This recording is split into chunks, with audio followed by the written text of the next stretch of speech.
Bonjour, je suis El Hadji Ibrahima Bari, juriste d'affaires de formation avec une spécialisation également en propriété intellectuelle et nouvelles technologies. J'ai des expériences en milieu universitaire où j'ai été pendant un moment chargé de cours, que je continue jusqu'à présent bien entendu. Également en cabinet d'avocat, en entreprise et dans des agences gouvernementales, notamment l'Agence de promotion des investissements privés, où j'ai été pendant près de 3 ans conseiller juridique.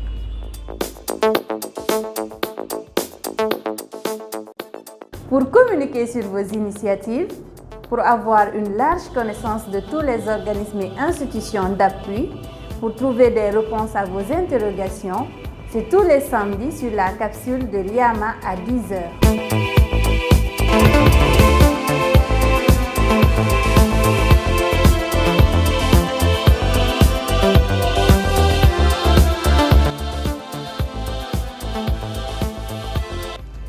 Les étapes pour la création d'une entreprise en Guinée, il y a deux catégories. Il y a les entreprises individuelles ou bien les entreprises sociétaires. Pour les entreprises individuelles, ce qu'il faut faire, c'est se diriger vers la BIP, faire les formalités, notamment remplir le formulaire de création avec 2 photos d'identité, un certificat de résidence et la copie de la pièce d'identité. Maintenant, pour les personnes morales, il faut faire déjà les statuts et si vous êtes nombreux, faire le procès verbal de l'Assemblée générale constitutive, ensuite accompagner de ces documents-là les pièces d'identité, les certificats de résidence, les photos des différents dirigeants de la société. Donc ce sont les documents qu'on vous demande, plus les frais de création bien entendu. Dans l'espace WADA aussi, ça ne change quasiment pas parce que ce qui est fondamental, c'est d'abord avoir les documents de la personne morale. Maintenant, pour les établissements, ça peut varier d'un État à un autre, mais comme vous le savez, la Guinée fait partie de cette organisation. Donc, les formalités pour ce qui concerne les personnes morales sont les mêmes. La documentation est la même, les exigences sont les mêmes parce que c'est une loi uniforme qui fixe cela.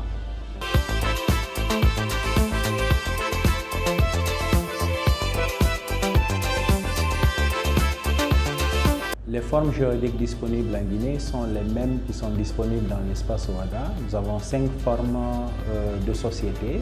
Nous avons les sociétés en nom collectif, les sociétés en commandite simple, nous avons les sociétés à responsabilité limitée, les sociétés anonymes et les sociétés par action simplifiée. Tout dépend de ce que vous voulez créer. Est-ce que vous voulez être seul dans votre société ou bien est-ce que vous voulez créer la société avec d'autres personnes?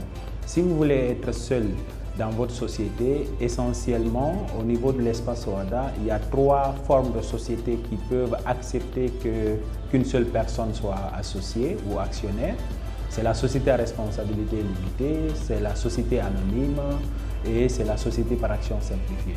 Maintenant, les 2 autres formes, obligatoirement, il faut avoir au moins 2 personnes. C'est le cas de la société en nom collectif, c'est le cas de la société en commandite simple.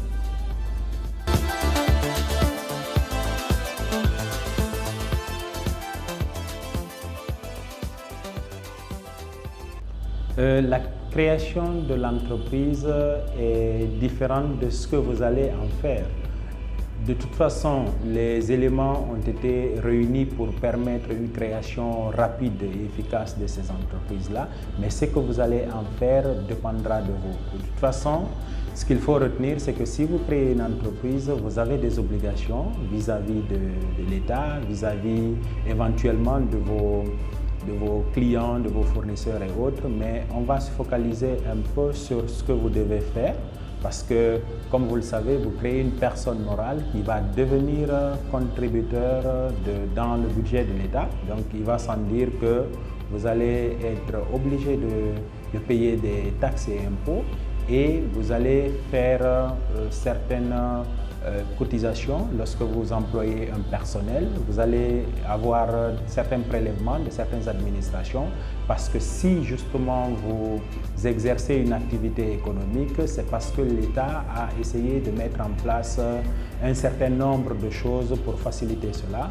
Et puisque lui, il doit faire face à ses obligations, il a besoin de différents paiements que vous allez faire. Donc, ce que vous allez faire, c'est administrer votre société, c'est respecter les règles qui gouvernent le fonctionnement de ces sociétés-là, selon la forme que vous avez choisie, c'est respecter toutes les obligations légales, mais aussi statutaires, parce que si vous avez créé la société, vous avez des statuts, il y a des engagements que vous prenez là-bas, il faut les respecter. Donc, toutes ces étapes-là doivent être respectées, doivent être suivies pour avoir une société en règle avec la loi, mais aussi qui fonctionne.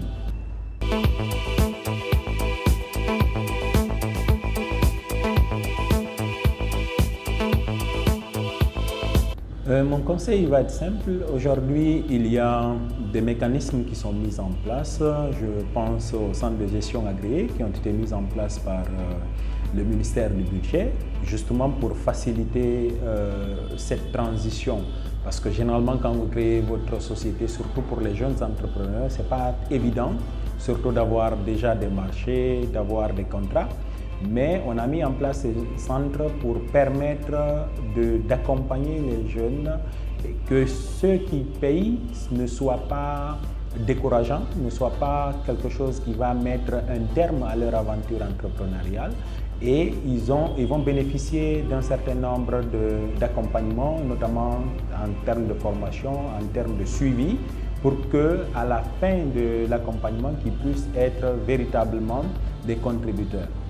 Ailleurs, il y a des mécanismes de congés qui ont été mis en place, ce qu'on appelle le congé fiscal, c'est-à-dire une période pendant laquelle l'entrepreneur peut être exempté de payer des impôts et taxes pendant une période, et à la fin de la période, la personne, on estime qu'elle aurait déjà eu suffisamment peut-être de marché, de contrat, et peut faire normalement face à ses obligations fiscales.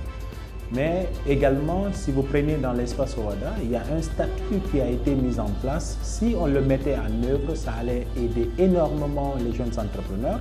Je pense au statut de l'entrepreneur qui a des mesures d'accompagnement, notamment en termes de protection sociale au niveau de la Caisse nationale de sécurité sociale, ou bien au niveau même des impôts où on peut leur accorder un congé fiscal pour les inciter à entreprendre, pour leur permettre de traverser ce qu'on appelle la vallée de la mort, c'est-à-dire entre 3 et 5 ans.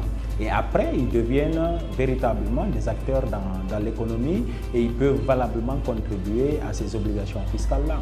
Donc, d'un côté, pour les jeunes qui hésitent, c'est qu'il y a déjà un mécanisme avec les centres de gestion agréés, mais de l'autre côté, au niveau de l'État, la recommandation, c'est faire en sorte que le statut de l'entrepreneur, avec tous les éléments qui permettent de sa mise en œuvre, soit mis en œuvre, et ça permettra justement de faciliter tout ce qui est aventure entrepreneuriale pour les jeunes.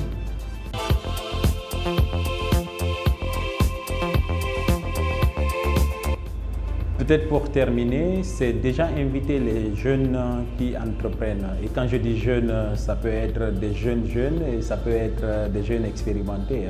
C'est justement de se rapprocher des spécialistes. Parce que c'est facile de dire je veux créer telle forme de société, je veux avoir une SARL, je veux avoir une SA. Mais si vous n'avez pas reçu suffisamment d'informations sur les implications de chaque forme juridique, ça peut être très compliqué après à gérer parce qu'il y a des obligations que vous devez respecter. Et autre chose, c'est qu'aujourd'hui, on voit des jeunes qui créent des sociétés et qui se font appeler PDG ou DG, alors que peut-être ce n'est pas approprié à la forme. Déjà, c'est assez dangereux parce que ça peut être pénal pour des questions d'usurpation de titre ou de fonction, ça dépendra de la qualification qui va être retenue. C'est justement les inviter à se rapprocher des spécialistes pour demander plus de conseils, pour demander plus d'informations avant de choisir telle ou telle forme en toute connaissance de cause. Cela permettra d'éviter de mourir avant même de pouvoir fonctionner. Et aujourd'hui, il y a un très fort taux de mortalité des entreprises en Guinée parce que justement, des fois, le choix n'est pas adapté par rapport aux besoins des jeunes entrepreneurs. C'est toujours important de commencer petit et de chercher à grandir que de vouloir être grand dès le début. Donc c'est un peu ce que je voulais ajouter pour terminer. Je vous remercie.